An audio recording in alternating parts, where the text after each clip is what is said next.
भगवते वासुदेवाय।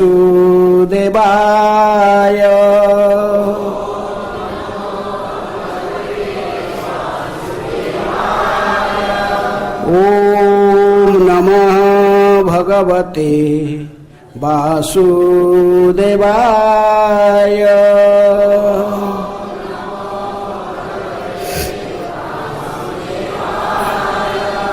ओम नमः भगवते वासुदेवाय।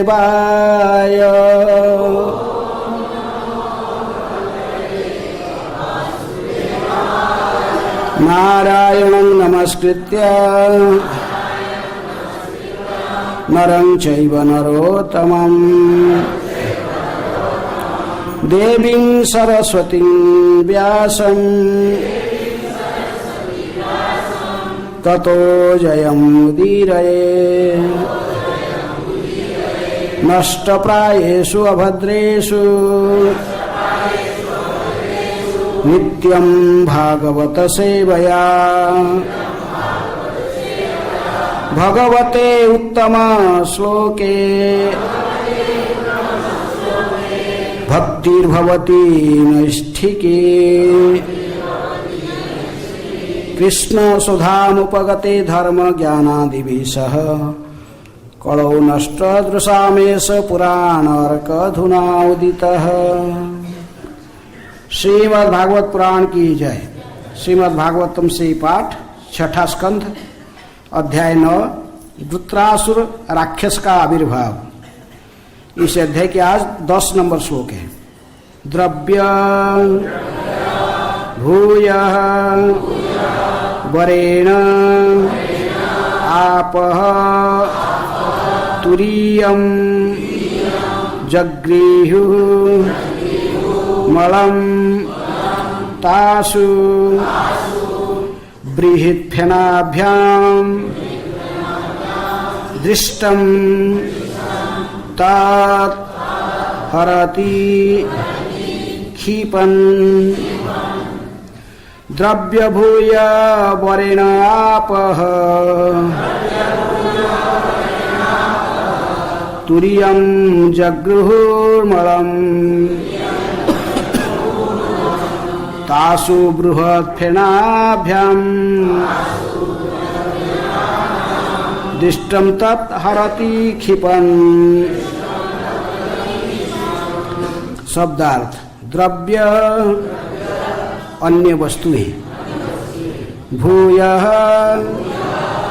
बढ़ने को, वरेण वरण से, आपः जल, तुरीयम चतुर्थांश, जगृहु स्वीकार कर लिया, मलम पाप, तासु जल में, बृहत्फेनाभ्याम बुलबुलों तथा फेन से, दृष्टम दृश्य, तत् वह, हरति भरता है, क्षिपन फेंक कर हटाकर। अनुवाद तथा तात्पर्य कृष्ण कृपा स्मृति अभय चरणारविंद भक्ति वेदांत स्वामी श्रील प्रभुपाद जी की द्वारा। श्रील प्रभुपाद की जय। अनुवाद जल ने इंद्र से बदले में यह वर प्राप्त करके कि किसी अन्य वस्तु में जल मिलाने से उसका आयतन बढ़ जाएगा, पाप फलों का चतुर्थांश स्वीकार कर लिया। इसीलिए जल में बुलबुले तथा फेन उठते हैं। मनुष्य को चाहिए कि उन्हें हटाकर ही जल भरे। दोहराइए, जल ने इंद्र से बदले में यह वर प्राप्त करके कि किसी अन्य वस्तु में जल मिलाने से उसका आयतन बढ़ जाएगा, पाप फलों का चतुर्थांश स्वीकार कर लिया। इसीलिए जल में बुलबुले तथा फेन उठते हैं। मनुष्य को चाहिए कि इन्हें हटाकर के ही जल भरे। तात्पर्य, जब दूध, फल के रस या अन्य किसी पदार्थ के साथ जल मिलाया जाता है तो आयतन बढ़ जाता है और लोग यह नहीं समझ पाते हैं कि उनमें से किसी की वृद्धि हुई है। इस आशीर्वाद के बदले में जल ने इंद्र के पापों का चतुर्थांश अंगीकार कर लिया। ये पाप कर्म फेन तथा बुलबुलों में दिखाई पड़ते हैं। अतः पीने के लिए जल भरते समय बुलबुले तथा फेन से बचना चाहिए। हरे कृष्ण।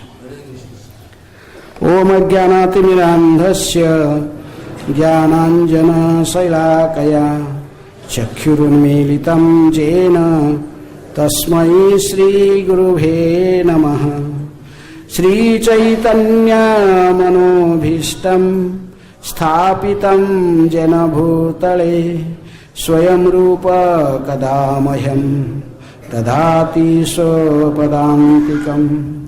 वन्देऽहं श्रीगुरुः श्रीयुतापदकमलं श्रीगुरून् वैष्णवांश्च श्रीरूपं साग्रजातं सहगण रघुनाथानितं तं सजीवं साद्वैतं सावधूतं परिजनसहितं कृष्ण चैतन्यदेवं श्रीराधा कृष्णपदान् सहगण ललिता श्रीविशाखानितांश्च मुखं करोति वाचालं पङ्गुं लङ्घयते गिरिं यत्कृपातमहं वन्दे श्रीगुरुदिनतारिणं परमानन्दमाधवं श्रीचैतन्यैश्वरम्। नमो ॐ विष्णुपादाय कृष्णप्रेष्ठाय भूतले श्रीमते भक्तिवेदान्त स्वामिनिति नामिने।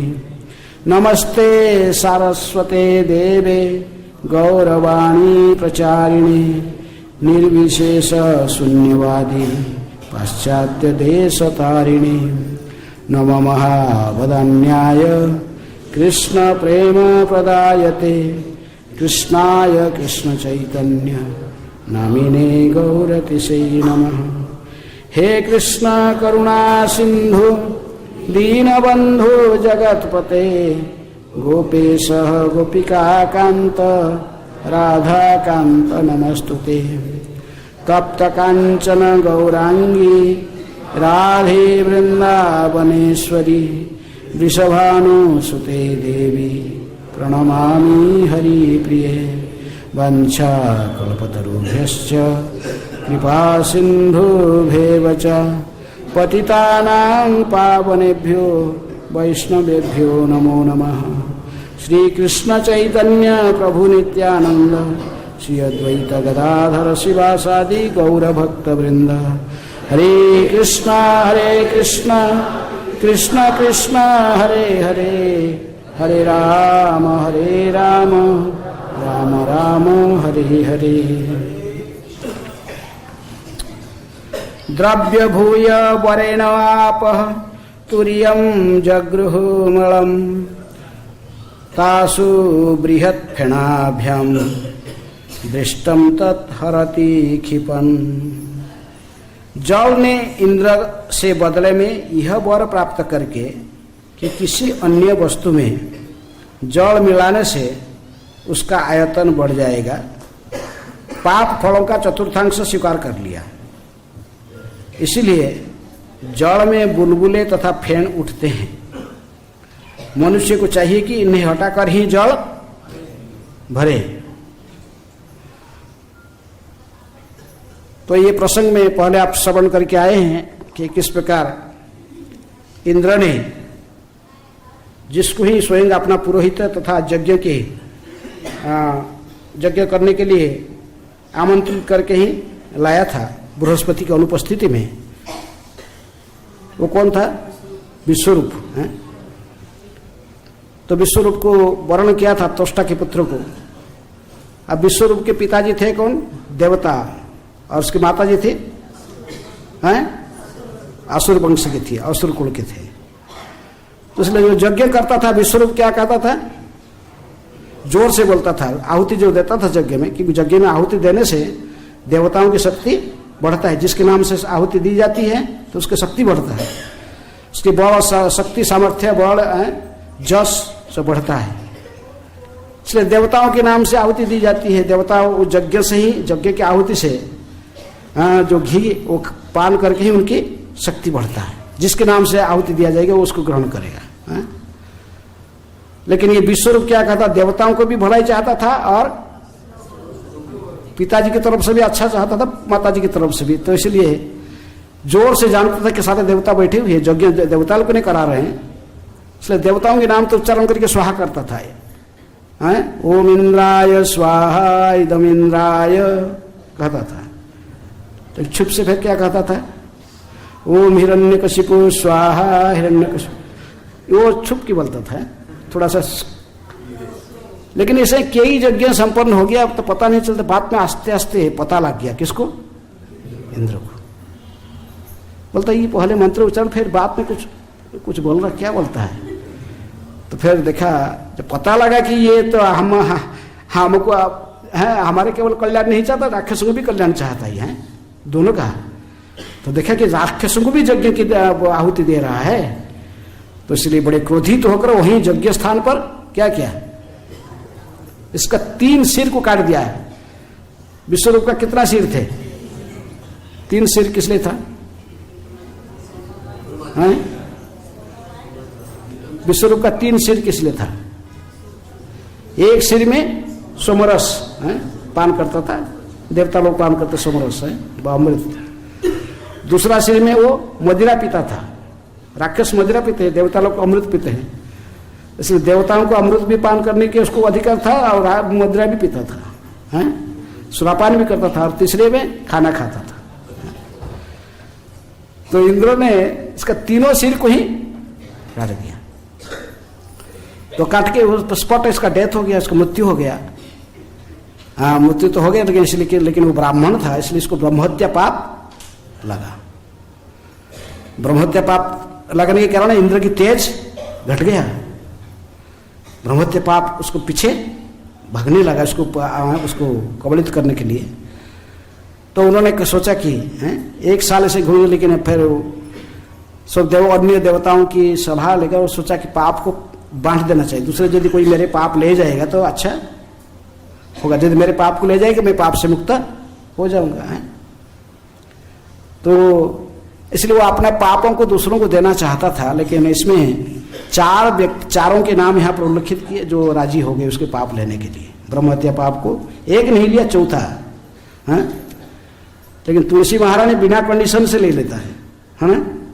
अब तुलसी की परिक्रमा करके क्या कहते हो? जानी का नीचे ब्रह्महत्यादि तानी तानी प्रणश्यंती प्रदक्षिण।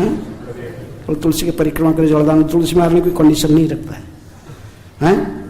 बरं वो कहते कि मैं तुमको क्या प्रदान करूंगी? राधा कृष्ण के चरण में प्रेम प्रदान करूंगी। यदि निष्काम हो तो तुलसी की परिक्रमा करके या मुक्त हो सकते हैं। लेकिन यहाँ पर देखिए, इसको कंडीशन रखे। ये संसार में, भौतिक दुनिया में सभी को लाभ चाहिए। कोई भी कार्य करने के लिए बोलो, क्या बोलेगा? इसमें क्या फायदा है, क्या फायदा मिलेगा? सबको फायदा चाहिए। फायदा के बिना कोई कर्म करने के लिए तैयार नहीं होता है किसी प्रकार के। तो इसलिए ये जो पाप देना चाहा, पहले तीनों की चर्चा की गई है। तीनों जो पाप लिए थे, चौथा वाला पानी है। पहले जो इसके पाप कौन कौन ग्रहण किया था? पृथ्वी, स्त्रियां और वृक्ष। पहले अब उसको चर्चा हो चुका है।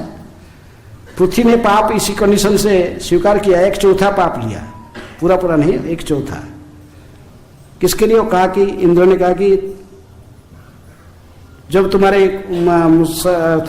पृथ्वी में कोई खुदाई करेगा, कुछ किसी कारण से भूकंप आदि के बाद दब जाएगा, पृथ्वी नीचे चले जाएगा, थोड़ा सा गाढ़ा बन जाएगा, करेगा, लेकिन वो समय आने पर आस्ते आस्ते फिर वो भर जाएगा। से पृथ्वी 1/4 पाप इसको मैंने इंद्र की वरदान को सुनकर ले लिया। दूसरा, वृक्ष ने भी पाप ले लिया। किसके लिए? हैं? वृक्ष ने कहा कि उसको तुम्हारे डाल को कोई काट लेगा, ऐसे काट देगा, बस कुछ नहीं, कोई झड़ तोड़ जाएगा, लेकिन फिर वहां पर नया उगेगा है, नया नूतन टहनिया बा डाल फिर उगने लगेगा। स्त्रियां ने अपने इंद्रिय तृप्ति के लिए, काम वासना को चरितार्थ करने के लिए इंद्र ने कहा कि आप किसी भी स्थिति में, जब तक केवल गर्भ पूरे मैंने बच्चे को हानि न हो गर्भ में, तब तक आप संभोग मैंने पुरुषों के साथ संभोग करके ही काम वासना को चरितार्थ कर सकते हो। वह कपिल देव ने कहते हैं, वहाँ कपिल देव देवभूति की संवाद में वहाँ कहते कि तो स्त्रियों को काम शक्ति में 9 गुना वरदान मिला है, 9 गुना अधिक, पुरुषों से 9 गुना अधिक है इनको काम शक्ति को उपभोग करने की। ये वरदान ये इंद्र ने दिया, ये लोग राजी हो गए। बाकी रह गया पानी। पानी को पूछा को बोला कि तुमको मैं दूंगा इस वरदान कि तुम किसी के साथ में मिल जाओगे, हैं, तुमको मिलाने से आयतन बढ़ जाएगा, उसका परिमाण बढ़ जाएगा। है? दूध में मिलाओ या फल का जूस में मिला दो, किसी में भी मिला दो। प्रभुपाद यहाँ पर दूध और फल का जूस का नाम लिया, जो इनमें मिला देगा तो वो उसका परिमाण सब में मिला दो, किसी में मिला दो। पानी मिलाने से आयतन बढ़ जाएगा। है? तो इसको सुनकर जॉल ने बोला ठीक है, मैं किसके साथ यदि मिल जाऊंगा तो हर व्यक्ति मेरी उपयोग कर सकता, मैं किस में मिल जाऊंगा तो अच्छा है, अच्छा बात है। तो ये सोचकर वो 1/4 पाप ले लिया। तब प्रतिक्रिया में क्या हुआ? वृक्ष का जो पाप लिया था क्या हुआ उसमें? वृक्ष पाप लेने के कारण उसमें से गेंद निकलते, रस निकलते, उसको अच्छा नहीं माना जाता, उसको खाने से शरीर की हानि होता है। और स्त्रियां अपने मासिक धर्म के रूप में इसकी प्रतिक्रिया को भोगते हैं। और ये जल क्या कहा, तो पाप ले लिया तो उसका उसमें क्या आएगा? बुदबुद फेन सब आ जाएगा, फेन बुदबुद सब पानी में उठता है। इसलिए ये कहते कि अतएव तद बुदबुदादिकं ब्रह्महत्या लिंगा, तो ये ब्रह्महत्या के पाप का फल के रूप में बुदबुद और फेन सब आता है। इसलिए इसको अपसारयन अपहरति गुह्यात जनंग जड़ंग जन इति शेष। इसलिए सामान्य मनुष्य ये बुदबुद और फेन को हटाकर जड़ को अपने पीने के लिए व किसी कार्य में जो उपयोग करने के लिए लेना चाहिए। ये ही पाप का ही दूसरे रूप है। कौन सा? जड़ के ऊपर जो बुदबुद फेन सब दिखाई पड़ता है, ये अच्छा नहीं माना जाता है। इसको यदि आप ग्रहण करें, संग्रहित करें, खाओ को कभी फेन को मैं पीऊंगा तो क्या होगा? तो शरीर की नुकसान करेगा। इसलिए लोग सावधानी के साथ इसी को हटाकर ये यहाँ पर सलाह दी जाती कि फेन और फेन को पानी के ऊपर जो उगला वो उठा हुआ फेन है, साधारण पानी कहाँ पर फेन कहाँ उठता है? कौन सा पानी में ज़्यादा फेन होता है? गंदे पानी में, जहाँ गंदे पानी कहीं रुका हुआ पानी, जहाँ रुका बहुत दिन रुक गया है, उसमें सड़ जाने से पानी, फिर इसमें फेन पंख तो नीचे रहता है, ऊपर में ऐसे बुलबुले आ जाते हैं। लेकिन यदि पानी जो चलते रहता है उसमें फेन आता है, उसमें बुलबुला आना बहुत कम चांस रहता है। यदि आता तो जो किनारे जो पानी फिर रुक जाता, साइड में हो जाता है, साइड होकर फिर वहाँ देखते हैं। लेकिन बीच में जो पानी स्वतः चलता है, बहता पानी में नहीं दिखाई पड़ता है, बुलबुल फेना ऐसा नहीं दिखाई पड़ता। लेकिन उपकोषा में कहते हैं कि यदि गंगा जल में भी कभी कभी बुदबुद फेना पंकई ये सब कभी कभी गंगा जल में भी आ जाते हैं, बारिश का सीजन में कभी कभी दिखाई पड़ते हैं। लेकिन साधुजन फिर भी उसमें स्नान करके अपने को पवित्र मानते हैं। लेकिन पाप को लेने के लिए कोई किसी के पापों को लेने के लिए कोई व्यक्ति यदि इंद्रिय तृप्ति की साधन by इच्छा से पूर्ति हो जाता है, व्यक्ति पाप लेने के लिए तैयार हो जाता है। लेकिन ऐसा कोई व्यक्ति है कि जो आपको कोई कंडीशन न देकर आपका पाप ले लेता, बिना कंडीशन में आपके सारे पाप ले लेता है। कौन है? कौन? बिना कंडीशन, आपको कोई शर्त न रख के आपके पाप को ग्रहण कर लेता। कौन? तुलसी। और कौन ले लेता पाप? बिना कंडीशन, बिना कोई शर्त न रखे आपका सारे पाप ले लेता और फिर भी आपके कल्याण कामना करता है, हैं? वैष्णव, जो सच्चे वैष्णव होते हैं पर दुख में दुखी होते हैं। जैसे चैतन्य महाप्रभु की पार्षदों में एक वैष्णव के नाम सुने हैं, वासुदेव दत्त। वासुदेव दत्त जो नवद्वीप मंडल परिक्रमा जाते हो, वासुदेव दत्त की श्रीपाठ कहाँ पर है? मामगच्छी में है, विशाल बकुल के वृक्ष के पास में। वासुदेव दत्त ये ऐसे ही वैष्णव थे। मुकुंद दत्त, वासुदेव दत्त, 3 भाई है। वो तो वासुदेव दत्त कुछ चैतन्य महाप्रभु जो कहे कि वासुदेव दत्त कुछ वर मांगो, मैं तुम्हारी कृष्ण भक्ति में बड़ी प्रसन्न होकर कुछ भी वरदान देना चाहता हूं, तुम जो चाहते मांग लो। तो उसने क्या मांगा? कि हे चैतन्य, हे महाप्रभु, यदि प्रकृति में आप मुझे कुछ वरदान देते हैं, वरदान देना चाहते तो मुझे ये वरदान दीजिए। केवल एक ही मनुष्य का नहीं, 84 लाख जूनी में जितनी भी प्राणियां अपने पाप कर्म के कारण दुख भोग रहे हैं, ये सभी व्यक्तियों की, सारे जीवात्माओं के पाप को मुझे दीजिए। इनके जितने भी पाप है, प्रारब्ध, अप्रारब्ध, कुट, बीज आदि सारे पाप को मुझे दे दीजिए और कृपा करके ये सारे जीवात्माओं को आपके धाम में ले लीजिए। इनको जन्म मृत्यु जरा व्याधि का चक्र से मुक्त कर दीजिए। और यदि आप सोचते कि इसके प्रतिक्रिया में क्या होगा, ये सारे पाप लेना, तो वो कहते कि मैं इसके लिए आप प्रलय तक नरक में रहना चाहता हूं, लेकिन आप ये दुखियों की दुख देखकर मुझे सहन नहीं हो रहा है, मैं सहन नहीं कर पाता हूं, इसलिए दिन रात उसी के बारे में सोच सोच के मैं रोते रहता हूं। वैष्णव अपने के लिए नहीं रोता है, किसके लिए रोता है? बद्ध जीवों के कल्याण के लिए। इसलिए वैष्णव कैसे कहते हैं? पर दुखे दुखी हैं। वैष्णव पर दुख में देखकर सहन नहीं कर पाते। इसलिए जो वैष्णव के शरण में जाता है तो बुद्धिमान है कि नहीं, ये इनका शरण में जाने से आप बुद्धिमान है। पानी के शरण में मेरा पाप ले लो, थोड़ा तुमको फायदा दूंगा, वो ले लो फायदा, ये तुमको फायदा मिलेगा, इसे भौतिकवादी चिंताधारा है। क्योंकि जब तक हमारे मन में भिन्न भिन्न कामनाएं भरे रहते हैं, कामना भरे रहे तो फिर हमें ऐसे कर्म करना पड़ता है। कामना जब तक रहेगा हम कहीं ना फिर पाप यदि भी दे देते, लेकिन पाप करने की प्रवृत्ति जब तक नष्ट नहीं होगा फिर पाप करते रहेंगे। इंद्र एक ब्रह्महत्या का पाप दे दिया है, लेकिन इसके बाद फिर दूसरे ब्रह्महत्या करेगा, किसको मारेगा फिर? वृत्रासुर को, फिर वो भी दूसरा ब्राह्मण है, फिर वृत्रासुर को वध करेगा।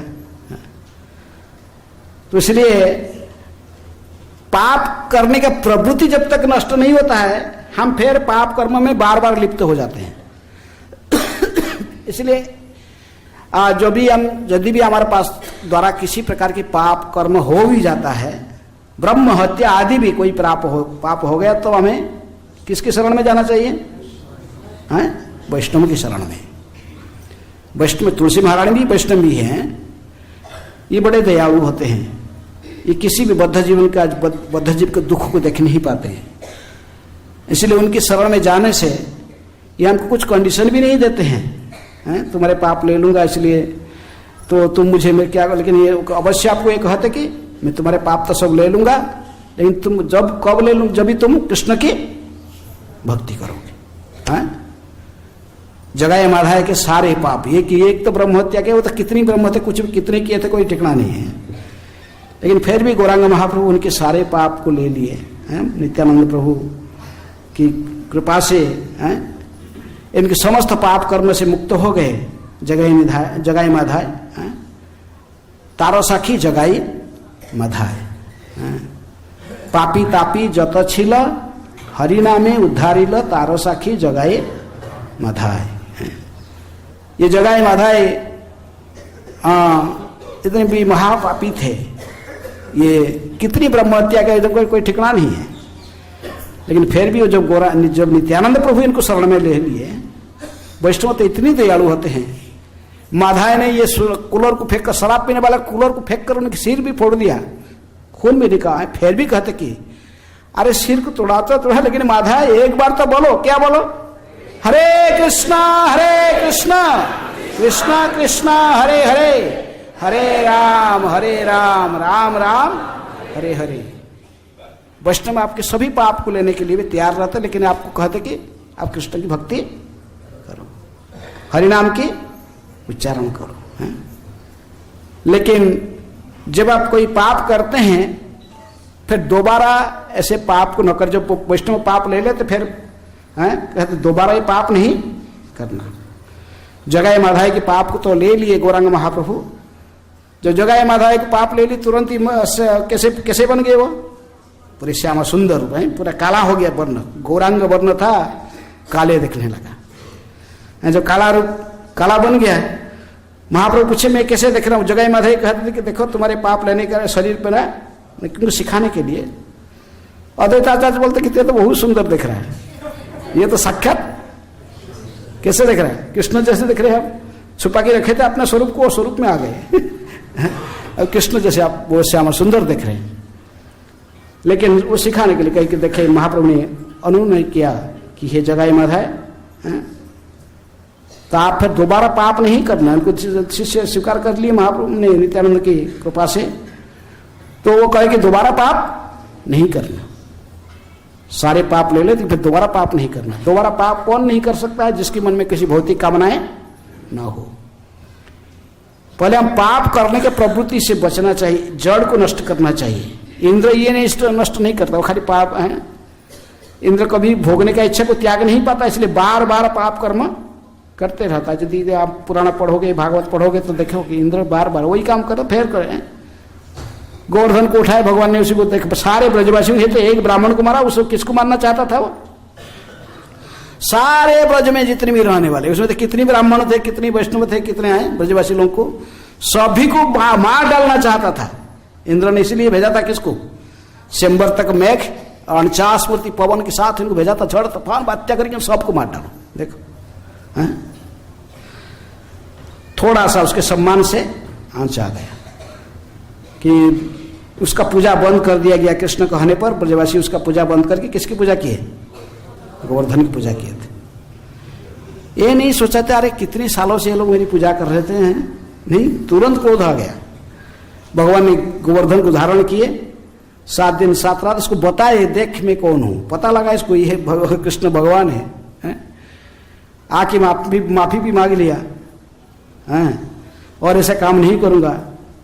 लेकिन फिर भगवान जब गए नरकासुर को वध करके पारिजात फूल, एक पारिजात फूल केवल चाहिए, इसके लिए सत्यभामा को चाहता था एक पारिजात फूल, अपने केस में इसको सजाना चाहते, लेकिन वो कहे कि नहीं रुको, ये स्वर्गों का देवताओं के लिए, उपभोग के लिए, मर्त्यवासियों के लिए नहीं। तुम तो मर्त्य में रहते हो, पृथ्वी लोक में है, तुम्हारे लिए नहीं। मूर्ख दे लड़ाई करने के लिए तैयार हो गया, किसके साथ? कृष्ण के साथ। एक बार देखा था कृष्ण कौन है जानता था, लेकिन फिर भी लड़ाई करने के लिए तैयार हो गया। इसलिए जब तक हम पाप कर्म पाने, इंद्रिय तृप्ति की भावना से मुक्त नहीं रहेंगे, फिर बार बार पाप करते रहेंगे। इसलिए मूल कैसे पाप करने का जो प्रवृत्ति, इसी को जड़ से खत्म करना चाहिए। ये जब तक खत्म नहीं होगा फिर बार बार पाप करते रहेंगे। हमारा मन में भौतिक इच्छाएं भरे रहते हैं, जब भौतिक इच्छाएं भरे रहते तो फिर हम फिर उस भौतिक इच्छा तृप्ति करने के लिए फिर हम पाप कर्म करते हैं। इसलिए ये नहीं सोचेंगे इंद्र ने पाप को बांट दिया, हम भी पाप को बांट देंगे दूसरों को, बोलेंगे मेरा पाप ले लो। कुछ करते हैं लोग, जब बुढ़ा हो जाता है, ज्यादा पाप को बहुत जंत्रणा भोगता है, कष्ट भोगता है, लोग क्या करते? दान देते हैं, दान देते ना, बोला कर कुछ दान देते कि मेरा पाप का फल थोड़ा रिहात हो जाएगा। हम वैष्णव को नहीं कभी कभी बुलाते हैं, खाने के लिए बुलाना है तो वैष्णव को बुलाने से कुछ लाभ है, और हम जो 1000 लोगों को खिलाते हैं, सोचते कि इससे मेरे पाप थोड़ा रिहात हो जाएगा। लेकिन इसलिए जड़ से ही पाप करने का जो प्रवृत्ति है उसी को नष्ट करना चाहिए। छठा स्कंद में इसी प्रारंभ से अजम विरूपाख्यान में भी कहा गया था, हैं? बोले पाप तभी पाप करने के प्रवृत्ति नष्ट होते, अन्य सब क्रियाएं जितनी प्रकार के उपाय है पाप के फल को नष्ट करने का, हैं? वो सब केवल क्षणिक रिहात हमको देते। जैसे गंगा में स्नान करना, डुबकी लगा लिया गंगा में, क्या हो गया? पाप से मुक्त हो गया। ये तो शास्त्र कहता है। मुक्त होता है कि नहीं? पाप से मुक्त हो जाता है, लेकिन पानी से निकाल उतर के आके फिर पाप कर्म करता है। इसी कहते कि कुंजर शौचवत, हाथी का स्नान जैसे। जब तक पाप करने का जो प्रवृत्ति अंदर में भरा वो जड़ से नहीं उखड़ गया, फिर हम बार बार पाप कर्म करते रहेंगे, हैं? इसलिए हमें इंद्र की अनुयायी नहीं बना, हमें अपने हमारे आचार्य प्रामाणिक आचार्यों को अनुगमन करते अनुसरण करते हुए हमें पाप करने की प्रवृत्ति को जड़ से उखाड़ के फेंक देना चाहिए, हैं? पाप किस लिए करता है व्यक्ति? किस लिए हम पाप करते हैं? पाप का बाप कौन है? पाप के बाप लोभ, है? काम क्रोध लोभ। काम कृष्ण कर्मार्पणी, क्रोध अभक्त द्वेषी जने, लोभ साधु संगे, हरि कथा।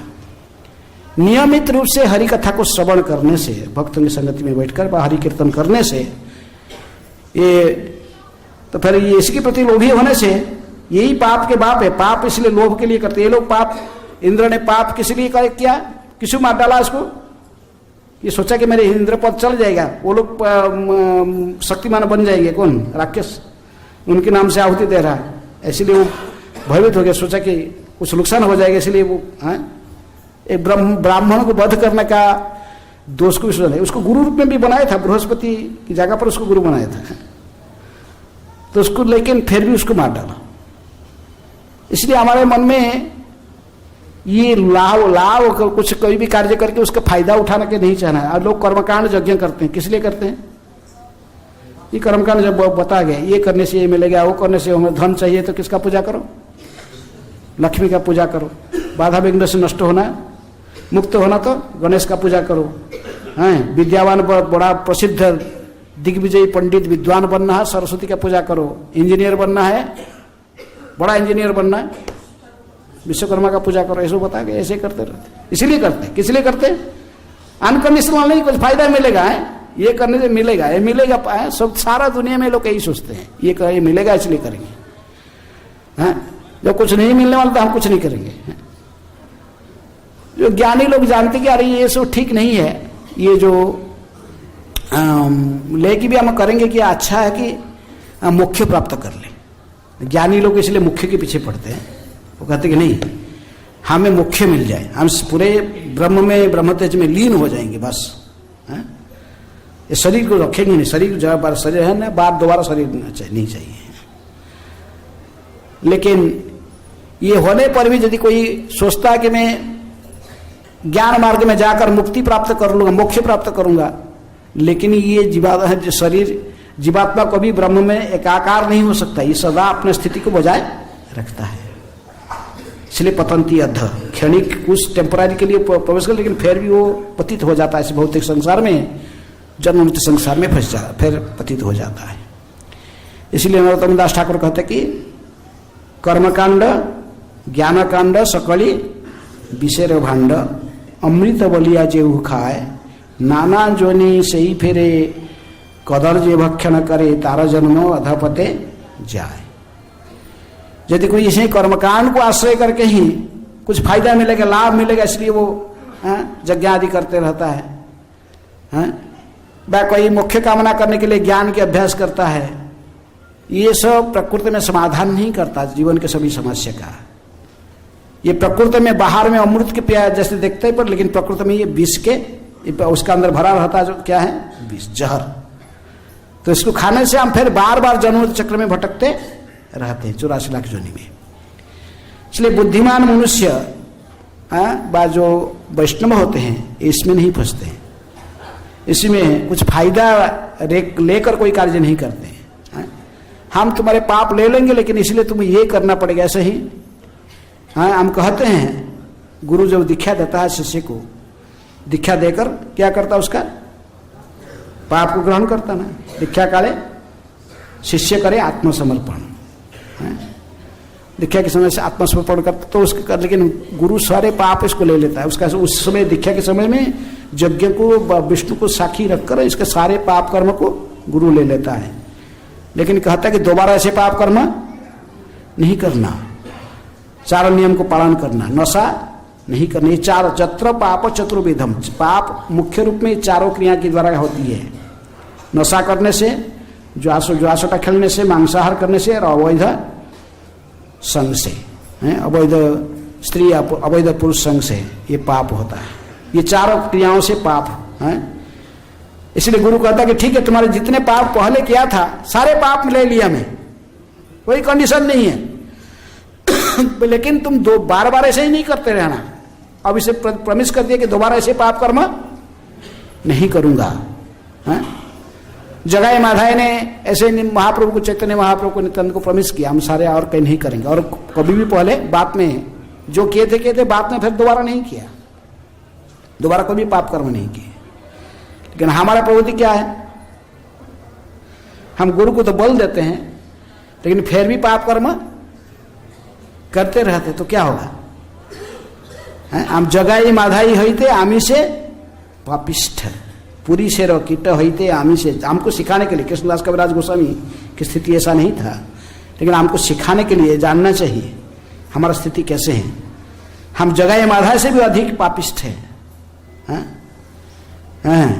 हमारा जीवन सदा पापे रत नाही क पुण्यर लेस, परेरे उद्वेग दियाछि जे कत दियाछि जीवेरे क्लेश। निज सुख लागी पापे नहीं डरी, निज सुख लागी पापे नहीं डरी, दयाहीन स्वार्थ पर, दयाहीन स्वार्थ पर, पाप के डरता नहीं अपने स्वार्थ के लिए। वो इंद्र ने किसको मार डाला? ब्राह्मण को भी, गुरु अपने पुरोहित को भी मार डाला। इसलिए अपना इंद्रिय तृप्ति की भावना को जब तक हम रखेंगे, हमारे मन में भौतिक इच्छा रहेगा, पाप करने के लिए डरते नहीं है, कोई भी पाप कर लेते हैं पाप करना। इसलिए ये पाप करने की जो प्रवृत्ति, इसको जड़ से उखाड़ने के लिए हमें निष्काम भाव से भगवान की भक्ति करना चाहिए, गुरु के शरण में जाना चाहिए। इसलिए जाते हैं, गुरु आपको प्रॉमिस कर, ठीक है तुम्हारे सारे पाप ले लिया लेकिन दोबारा ऐसे पाप नहीं करना। लेकिन हमारा प्रवृत्ति ऐसे बना हुआ, फिर हम पाप करते हैं। चार रेगुलेटरी प्रिंसिपल तोड़ने का अर्थात आप फिर पाप में प्रवृत्त हो जाते हैं। चारों रेगुलेटरी प्रिंसिपल कौन कौन फॉलो कर रहे हैं? हाथ उठाओ। कितने लोग पूरे 4 रेगुलेटरी प्रिंसिपल फॉलो कर रहे हैं? सभी फॉलो कर रहे हैं ना? गुरु को प्रवेश किया ना दीक्षा के समय, 4 रेगुलेटरी प्रिंसिपल में फॉलो करूंगा, है ना?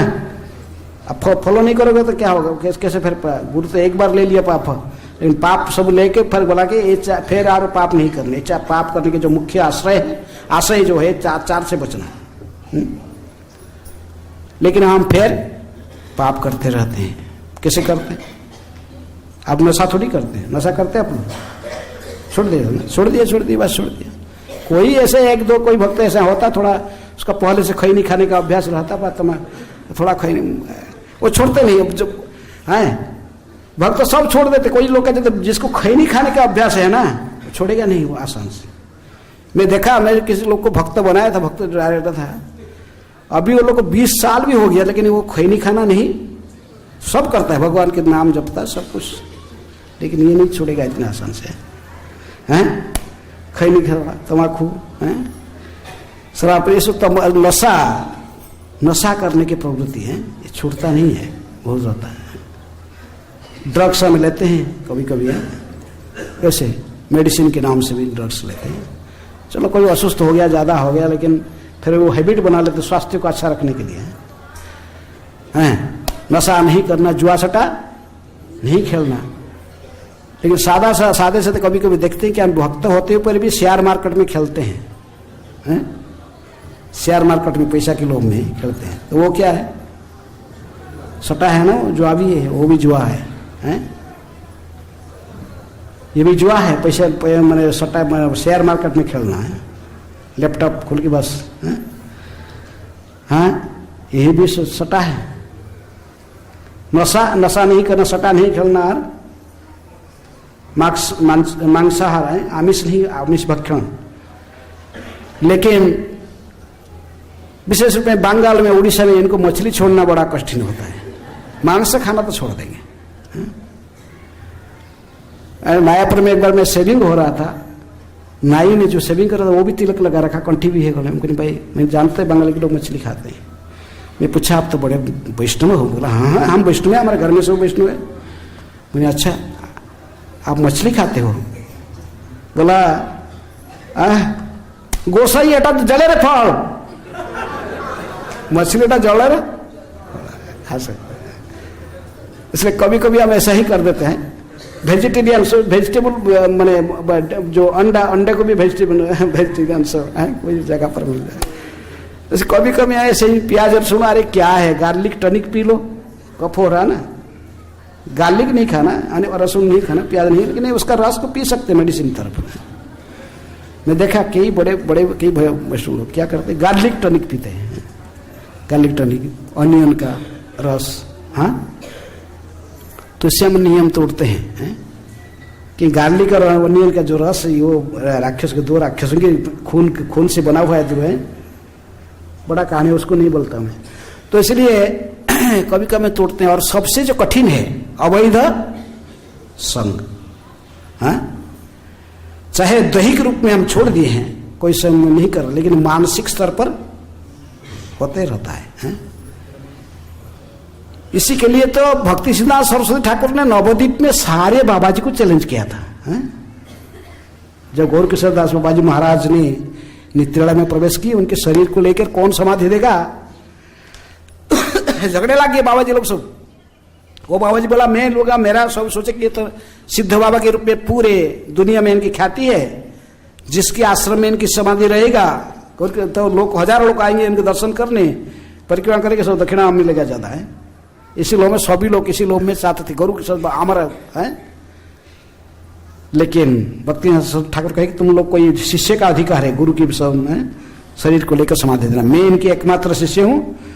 लेकिन वो लोग बोले अरे तू किसे शिष्य है, तू खाली नहीं ब्रह्मचारी है, तो वो भी क्या तुझे बाबा जी दीक्षा भी नहीं हुआ, कुछ नहीं, तू कैसा हो गया? तो उसको उनके न बोले ठीक है आप लोग परमहंस हो, बाबा जी हो, तो मेरे चैलेंज को सुनो।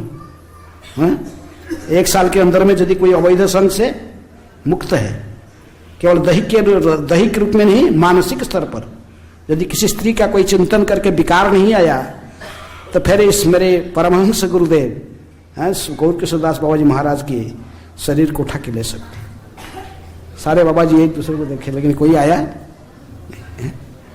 6 महीना के अंदर में यदि किसके मन में विकार नहीं हुआ, आओ 3 महीने, 1 महीना, 15 दिन, 1 सप्ताह, 3 दिन, लास्ट नाइट, कोई बाबा जी नहीं है। सब आपने देख देख चुपचाप खड़े रहे, क्योंकि उन्होंने चैलेंज दे रहे थे माता गंगा और महाप्रभु के नाम पर।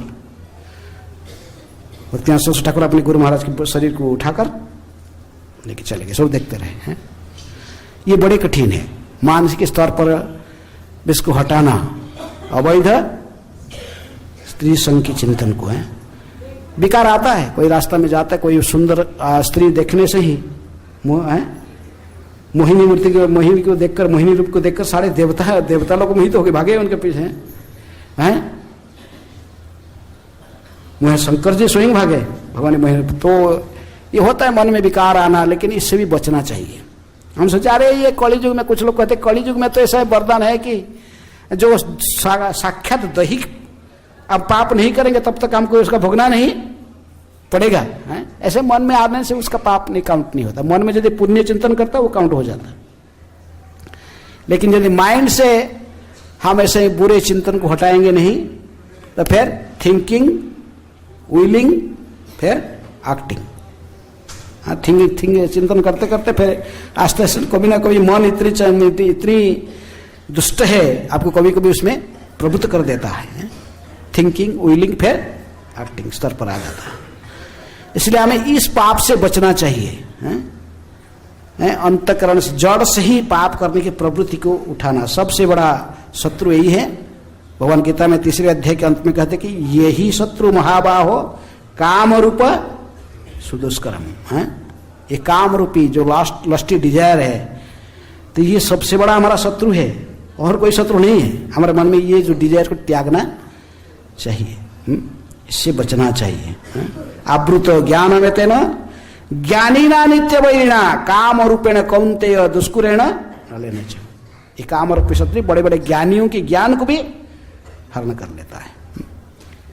इसलिए हमें बचना चाहिए इन शत्रुओं को, पाप करने की प्रवृत्ति से बचना, जड़ से ही पाप करने, इसको उखाड़ के फेंकना चाहिए। और सदा क्या चाहना, जपना चाहिए, हरे कृष्णा कृष्ण कृष्ण हरे हरे, हरे राम राम राम हरे हरे। पुणादपि सुनिचेन तरोरपि सहिष्णुना अमानिना मानदेना कीर्तनिया सदा हरि। नारद मुनि ये इसको पालन किए, पालन करते धर्म में अपने जीवन में, इसलिए नारद मुनि की ख्याति सर्वत्र है। इंद्र तो ऐसे कर नहीं पाते, अन्य देवता कोई ऐसे नारद मुनि जैसे नहीं बन पाते हैं। इसलिए इंद्र को संपूर्ण रूप में भौतिक इच्छा से मुक्त नहीं होने के कारण ये बार बार पाप कर्म में प्रवृत्त हो जाता है। कौन? इंद्र ने। लेकिन नारद मुनि की जो अनुसरण करेगा, नारद मुनि निष्काम है, कृष्ण भक्त निष्काम, अतएव शांत, भुक्ति मुक्ति सिद्धि कामी सकली अशांत है। जो इंद्रिय भोग करना चाहते हैं, सिद्धियां चाहते हैं, व मुक्ति भी चाहते हैं, ये सब अशांत में रहते हैं, क्योंकि ये बार बार पाप कर्म करके पाप की प्रतिक्रिया को है संतुलित रहते हैं, सदा मन इनके संतुलित रहता है। लेकिन जो कृष्ण भक्त होता है वो निष्काम होता है, उसके मन में भौतिक इच्छा नहीं रहता है। तो सदा जगत के कल्याण चिंतन में वासुदेव दत्त की तरफ सारा जगत के कल्याण चिंतन करते हुए सदा हरे कृष्ण मंत्र की जप और कीर्तन में लगे रहते हैं। एक हरिनाम मंत्र के उच्चारण करने से इतना शक्ति उसमें है, एक नाम उच्चारण करने में, कि पूरा जिंदगी में वो व्यक्ति प्रयास करके भी इतने पाप नहीं कर सकता है। लेकिन पाप बड़े पाप ने नाम बड़े पाप बुद्धि नहीं होना चाहिए। जानबूझकर सोचेंगे हम ऐसे नाम करेंगे और फिर पाप कर लेंगे, ऐसा नहीं होता है। लेकिन एक बार जितनी पाप किया था पहले अज्ञान में, एक बार कृष्ण नाम लेने से ही गुरु से स्वीकार, दीक्षा स्वीकार करके वो सारे पाप समाप्त हो गए। लेकिन दोबारा फिर ऐसे पाप करते नहीं रहना चाहिए, इससे बचना चाहिए। पाप करने का प्रवृत्ति को जड़ से जब तक उखाड़ देंगे तभी हमारे जीवन सफल हो जाएगा। हरे कृष्ण कृष्ण कृष्ण हरे हरे, हरे राम राम राम हरे हरे, हरे नाम हरेर्नामैव केवलम कलौ नास्त्यैव गतिर् अन्यथा। सदा इसको ध्यान याद रखना। नहीं तो कभी कभी हम स्वाहा स्वाहा स्वाहा स्वाहा करते सोचेंगे इसमें नहीं। कोई भी कार्य कलियुग में हरिनाम संकीर्तन के बिना सफल नहीं होता है। इसलिए श्रील प्रभुपाद जी ने ये आंदोलन को शुरुआत किया है टॉम स्क्वायर पार्क अमेरिका में, न्यूयॉर्क शहर में। वहां बैठकर पेड़ के नीचे तो ताली बजा के हरे कृष्ण मंत्र के कीर्तन करके ही ये आंदोलन को शुभारंभ किया। इसलिए हमें ये हरे कृष्ण मंत्र को 4 रेगुलेटरी प्रिंसिपल फॉलो करने के साथ साथ अपराध शून्य होकर, अपराध शून्य हयालह कृष्ण निरपराधे नाम रैले पाए प्रेमधाम। हरे कृष्ण।